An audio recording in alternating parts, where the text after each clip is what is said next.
ang dami-daming nagbago. So, hindi... You and me just know how it feels when we're falling in love. Say what you wanna say to me now. I wanna wake up with you in the morning. Hello guys! So welcome back to my YouTube channel. So for today's video guys, isi-share ko sa inyo ang updated cost ng Turkish visa. Ito po ay tourist with sponsor at saka yung mga requirements and some other very important things na masashock kayo, magugulat kayo at ito na naman ako, guguluhin ko na naman ang buhay nyo. Ayan guys, so sa ngayong update guys, parang nakakaloka. So, I hope na ma-watch nyo ito ng full para na maintindihan ninyo ang mga pinagsasabi ko dito. And so, but before we start, please don't forget to click the like, subscribe, and turn on the notification bell so that you will be updated in my next video. At malay ninyo, sa susunod kong video ay para sa inyo. So, ito guys ay minessage sa akin ng isa nating kaibigan na nag-apply ng Turkish visa this December. So, ang sabi niya, ang dami-daming nagbago. So, hindi ko alam na ganito na pala guys. So, usually, yung mga nag-ano sa akin na mga nag-apply ng family unification visa, finally guys, ay sa 100% na nag-apply guys, ay wala pa akong may narinig na deny. Kasi syempre, family unification visa yon, meron na konti na udlot yung kanilang paghihintay na kanilang visa kasi may kulang sila pero hiningian sila ng ano ba tawag dito, ng extra na mga requirements. Pero ito guys ay tourist visa with sponsor. So kung wala kang sponsor naman guys, everything na nagaling naman ay para sa'yo. So ito ay with sponsor. So kailangan ito ay humihingi ng details at saka mga requirements galing kay sponsor. So ito ang gin-message sa akin guys ng friend ko guys kasi she is also an Ilongga. So ang aming conversation is syempre Ilonggo, no? So, but I will try to translate it in Tagalog sa makakaya ko. Kasi nahirapan din ako guys mag-Tagalog. Kaya kung minsan na ano ninyo guys na yung salita ko is parang ano siya ng matagal, iniisip ko pa. Nahirapan din ako guys. So, ito guys, ang sabi niya sa akin na no. Sabi niya sa akin guys, so let's start from the latest cost or visa fees this December. So, ang sabi niya sa akin guys, ang latest cost ng visa fee ay, sabi niya pala guys ay, for example, 170, ito guys ay $170 for 1 to 3 months. At yung isa naman guys is $255 for 3 weeks to 1 month. Ayan, kag wala na ko nila pangitaan insurance. So, wala na siya guys, travel insurance. Hindi na sila nag-ask ng travel insurance. Ayun, so ang sabi ko sa kanya, tagai ko list of requirements ng bagong ano nga yung this December. So binigyan niya din naman ako guys. So ang sabi ko sa kanya, abi ko gindula na nila ang VIP kay wala man nila ginasunod. So bali guys, ang $255 ay parang VIP nila yan. So pero guys, hindi naman kasi nila sinusunod yung VIP na yan. Kasi sabi nila ang VIP dati is 1 week to 3 weeks. Pero usually, hinihintay ng mga kaibigan natin is more than 1 month kahit nagbayad pa sila guys ng VIP. So, parang useless lang yung binayad nilang VIP guys kasi parang hindi na rin nasunod ang 1 week to 3 weeks. Kasi naghintay sila ng more than 3 weeks kahit VIP na yung binayaran nila. Ayan, so si baby nagwawala. So, mag-commercial break muna si Inday. So, ayan guys, ang sabi ko sa kanya na tagai ko list of requirements, bigyan mo ko ng list of requirements ngayong December. So, ito nga guys, binigyan niya ako, sabi niya, from Turkey invitation letter, AOS, bank certificate, bank statement, business paper, passport ID, kag Turkish ID, ang ako niya bank statement, bank certificate, birth certificate, travel itinerary, hotel reservation, flight reservation, kag mga pictures. Yan ang finorward niya doon sa Turkish, sa may agent TR. So ngayon guys, ang sabi niya sa akin, ang form na balasi sila na ga-fill up. Pangayuan ka lang nila 2x2 nga picture, madaho na lang mga requirements mo. Then after that, picturean kanila, then biometric kag bayad. Dapat may dollar kay Y sila gabaton Philippine money. So ito guys ay hindi na talaga sila tumatanggap ng Philippine money, unlike before na okay lang, nagbigay sila ng parang ano na pwedeng Philippine money lang. Pero ngayon guys, hindi na daw talaga sila tumatanggap ng Philippine money kahit na nandoon na kayo. Sasabihin nila na balik na lang kayo if mayroon kayong dollars. Hindi na talaga sila tumatanggap guys ng Philippine money na payment. So, ang sabi niya dito guys sa Tagalog, ita-translate ko, sabi niya, nag-fill up siya ng form, yung nag-fill up pala ng form guys, is yung nandoon na talaga sa agent TR. Sila na yung nag-fill up ng form, and then, hihingian kanila ng 2x2 na picture, and then they will just get the requirements from you. So kung ano mga requirements na yun guys, mga papers, mga documents mo, kukunin na lang nila sa'yo. And then after that picturean, they gonna take you a picture na biometric, and then your payments. So dapat may dollars ka talaga kasi hindi na sila tumatanggap ng Philippine money. So ang sabi niya sa akin, ang akong dollar kay may mancha balaga may gipabayluhan gid, dapat tinlo gid niya dollar. So sabi niya guys, yung dollars niya mayroon siyang konting mancha, no, mayroon konting stain. So hindi tatanggapin din guys pag may konting stain ang inyong dollars, dapat new. Dapat bago talaga guys ang dollars nyo. Walang walang kadungis-dungis, walang kakunting-kunting guys. Dapat bago ang pera na dollars na ibibigay ninyo, dahil hindi nila tatanggapin pag mayroong mancha or kunting galos lang sa inyong dollars. Oh my God. So yan guys, ang policy ng agent TR, no? Hindi sila tumatanggap ng Philippine peso, Philippine money. Hindi sila tumatanggap ng dollars na may mancha or may kunting galos lang. Yan ang sabi niya sa akin. Kasi tinry niya na kung pwede lang naman, kasi syempre para hindi na siya kung maghanap kung saan siya niyang ipapalit or bibili pa siya sa bank, 'di ba? Ng magandang dollars. So buti na lang daw may extra na siya talaga. So naghanap siya doon ng magandang dollars na bago, at saka yun ang binigay niya doon. So nahirapan siya dahil masyadong sensitive. Masyadong silang sensitive. So, ayun na guys. So, nagtanong ako sa kanya, may AOS pa? Sabi niya, sis. So, nasa requirements nila ang AOS. Tagai ko list ng yung nasaban paper gid bala. Sabi ko, bigyan mo ako ng list of requirements na nasaban paper talaga, yung hindi lang yung copy paste, kasi para makita ko talaga kung ano talaga yung list of requirements na galing talaga sa kanila. So finorward niya nga sa akin guys, at walang nakalagay na AOS. So ang sabi ko, wala nakalagay na AOS dyan. Bakit nagbigay ka ng AOS at bakit nasa requirements mo ang AOS? Ang sabi naman niya sa akin, wala nakabutang, pero hindi nakalagay sa requirements nila yung AOS, pero hiningian siya ng AOS. Ayan.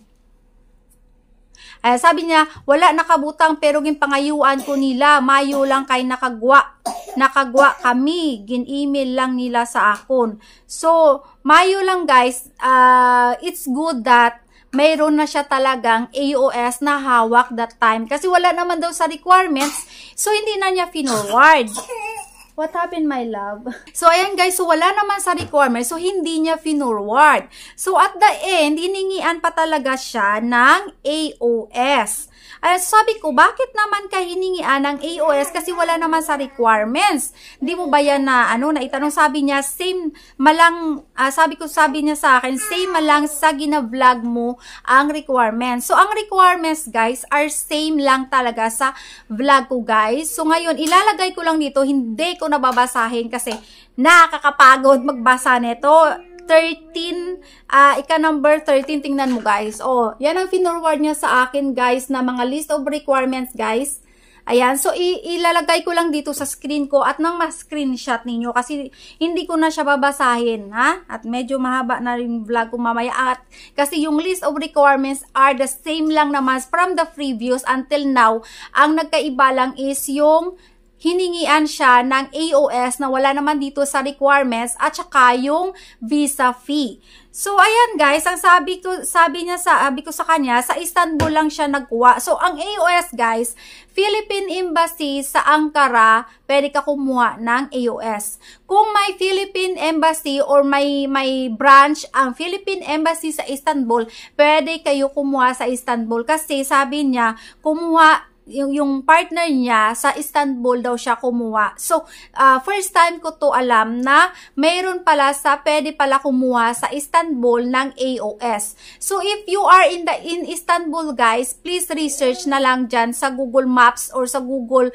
ninyo kung saan ang Philippine Embassy or Philippine Consulate dyan sa may Istanbul na pwede kayo kumuha ng AOS para hindi na kayo pupunta ng embassy sa Ankara. So, kung mayroong consulate dyan sa may Istanbul na pwedeng kumuha ng AOS dyan sa Istanbul. Ayan, kasi sa pagkakaalam ko guys, dito sa amin sa Kushadasi, Izmir, any part of the cities na to, wala dito yan ang mga Philippine Consulate. So, kailangan namin pumunta ng Philippine Embassy Ankara para kumuha ng AOS. So, ayan guys, may upod ko to, wala sila work certificate to bala mo, pabalikon lang siya, hihihi. So, ang mga wala work certificate daw guys, pinapabalik, hindi nila tinatanggap yung papers. Kung wala kayong trabaho, ano ba? Wala kang trabaho, syempre. Alam nyo kasi guys, ang hirap mag-tour dito sa Turkey. Kung wala kang income, hindi ka talaga mapapasa. Kasi alam nyo, ang mahal-mahal dito sa Turkey. At ang Turkish guys is Europe country. Wala kayong sponsor, wala pa kayong income. So kung maliit lang yung statement o bank account niyo, hindi talaga kayo makapasa kahit anong gawin ninyo. So dapat mayroon kayong existing working certificate of employment na nagtatrabaho kayo ng ganun. Tapos dapat malaki rin yung sahod ninyo, yung bank certificate ninyo para na medyo okay yung inyong punta dito. At dapat guys, may travel history kayo, no? Kay Turkey is a Europe country. Nakaano siya, based na siya sa Europe standard. So, napakamahal ng lahat dito guys. Kahit hotel lang, hindi namin ma-afford. So, kaya kailangan malakasang bank certificate ang hiyampas dyan. So, sabi niya sa akin, much better na lang siguro sis nga may araing kaso lang bala pangitaan man sila. So, ang sabi niya sa akin, ang advice niya, it's better daw, mayroon daw talaga AOS in case nahanapan sila ng AOS ng Agent TR. So, ang sa akin din naman guys, mas okay siguro na may AOS. Pero ang sabi nga ng asawa ko, bakit kailangan pa ng AOS? Kasi kung anong nakalagay sa invitation letter guys, yan din ang nakalagay sa affidavit of support nyo. It means na nakalagay doon stating na ang si sponsor ninyo ang magbibigay or mag-support sa lahat ng gastusin o accommodation ninyo dito sa Turkey. So, para ano pa ang AOS? Kasi the same ang statement ng AOS sa invitation letter. Okay? Sa mga gumagawa naman ng invitation letter dyan, ha? Ay, naku, ewan ko sa inyo, na-stress na ako sa inyo. Hindi kayo nakikinig na naman sa akin dito.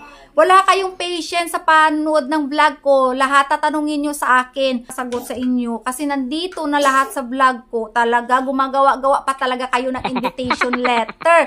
Ay, ewan ko sa inyo. Good luck sa inyong life. Na-stress na si Inday.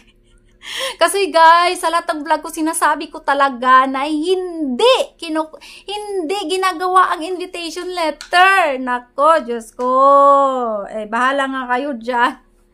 Wala kayong patient guys sa pagpapanood ng vlog ko, kaya bahala talaga kayo. Basta sa akong thankful gid ko nga nakakuha kami. Ayan. So, sabi niya thankful talaga siya na nakakuha siya ng AOS. Kaya may upo to wala sila certificate. So, yung iba na walang certificate daw ng employment, hindi tinanggap yung kanilang application. So, ibig sabihin, sa Agent TR pa lang guys, screening na talaga. Kasi ayaw na siguro tanggapin na kasi ano rin naman tawag dito, i-deny din naman ng ng Turkish Embassy. Kasi wala nga work. So, ano ang gagastusin mo dito sa Turkey, 'di ba? So, ayaw na ng Turkish Embassy siguro na mag-look pa ng mga documents na alam mo naman sa sarili mo na ikaw na nag-forward na made-deny ka. So, itong Agent TR guys, screening na nila yung mga papers. Tapos, pag hindi na siya complete guys, binabalik na nila. Tapos, sinasabi na kumpletuhin mo muna, bumalik ka ulit dito pag nakumpleto na. So, ayan guys, as in, mas okay ng ganyan kaysa tatanggapin nila tapos i-deny. So, at least may tatak na yung passport mo na deny ka na sa pag-apply ng Turkish visa. Mas okay na yung pakumpletuhin muna bago ka i-forward doon, isa lang ulit doon. Screening ka muna sa Agent TR. Tapos, doon ka na naman screening sa pag-apply ng Turkish visa. So, kung kumpleto na talaga yung requirements mo at na-deny ka pa rin, pero ang mga na-deny guys, I know there is something wrong. May maliit na bagay yan na hindi nyo nakikita. Kasi naman, please be patient to watch my vlog. Kasi meron talaga na hindi patient. Scroll lang, kinukuha lang yung list of requirements, tapos hindi na nakikinig sa mga sinasabi ko. So, well, anyway, it's up to you. Hindi ako nag-a-apply ng Turkish visa. So, ayan guys, shinare ito ng kaibigan ko kasi gusto niyang i-update dahil naawa siya doon sa iba na walang AOS na hiningian din, at saka naawa din siya sa iba na mag-apply na pabalik-balik. So, ito guys, ang latest update natin for Turkish visa. So, ayan guys, I hope this video guys, I help you a lot again. Ano ba tawag dito? Nahirapan na ako guys mag-vlog. Ang dami-dami kong mga responsibilities. So, this week guys, birthday ng mga anak ko. So, ayan, busy si Inday sa kaka-decorate, hindi pa natapos. So, it will be in this Saturday. Pero, hindi naman nila birthday this Saturday talaga. Pero December, same silang December, isabay ko na lang.